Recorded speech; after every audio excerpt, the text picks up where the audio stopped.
Та гэртээ интернетийн сүлжээ зохион байгуулахад утастай болон утасгүй хандлтын цэгийг аль алийг нь хослуулан ашиглах боломжтой. Утасгүй функц бүхий рутер нь олон портуудыг дэмжих боломжтой тул хослон сүлжээ үүсгэх боломжтой. Заримыг нь шууд кабелээр чулуулсан боломжтой. Ийм холбогдлын байдал сүлжээний тохиолдлыг үүсгэн ихэнх тоглоомын консол, зөөврийн компьютерууд бүгдээрээ Wi-Fi болон интернет функцийг дэмждэг. Онлайнгаар ямар байдлаар шилжих сонголтыг хэрэглэгчд өгдөг. Нийтэд Wi-Fi эсвэл интернет байдлаар холбогдоход сайн талж байна, муу талж байдаг.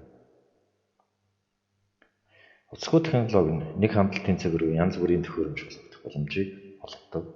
Хэрэглэгчийн тоо болон зайд шаардлага тавьдаг. Өнөөдөр янз бүрийн төхөөрөмжөөр Wi-Fi функцийг дэмждэг болжээ. Wi-Fi дэмждэг хөтөлбөрийн төхөөрөмжтэй хүн болгон нэт рүү орох боломжтой болсон байна.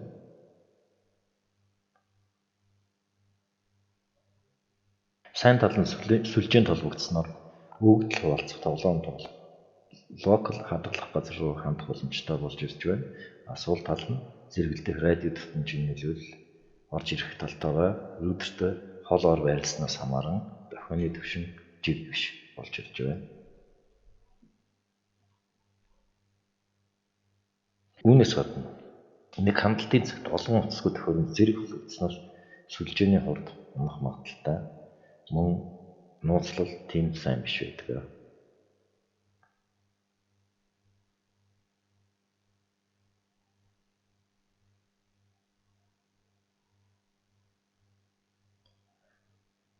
Интернет кабелээр холбогдох холболт нь илүү найдвартай бөгөөд илүү урдан байдаг. Долгионы нөлөөлөл гэж бараг байдаг тул энэ нь сүлжээний хурданд нөлөөлөхгүй гэсэн үг вэ.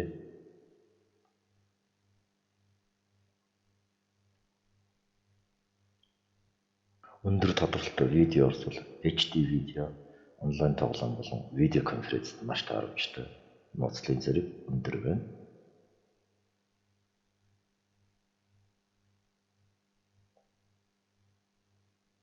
Рутер эсвэл модемд шууд физик байдлаар холбогдох ба хэрэв та дан компьютерийн нийтэд холбох шаардлагатай бол энэ шийдэл нь хамгийн сайн шийдэл байж болох юм. Ийм шийдлийг том толгойтой гэрт хэрэгжүүлбэл төхөөрөмжүүд кабель татах болох ба Wi-Fi бүхий төхөөрөмжүүдийг холбох боломжгүй болж ирнэ.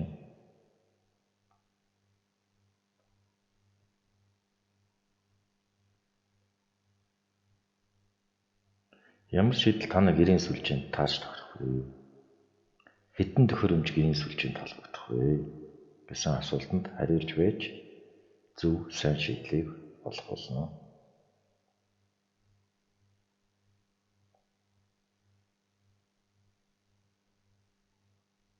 Мөн интернет кабелээр сүлжээнд холбогдож болохгүй төхөөрөмж надад байгаа гэлөө гэдгийг бодох ёстой.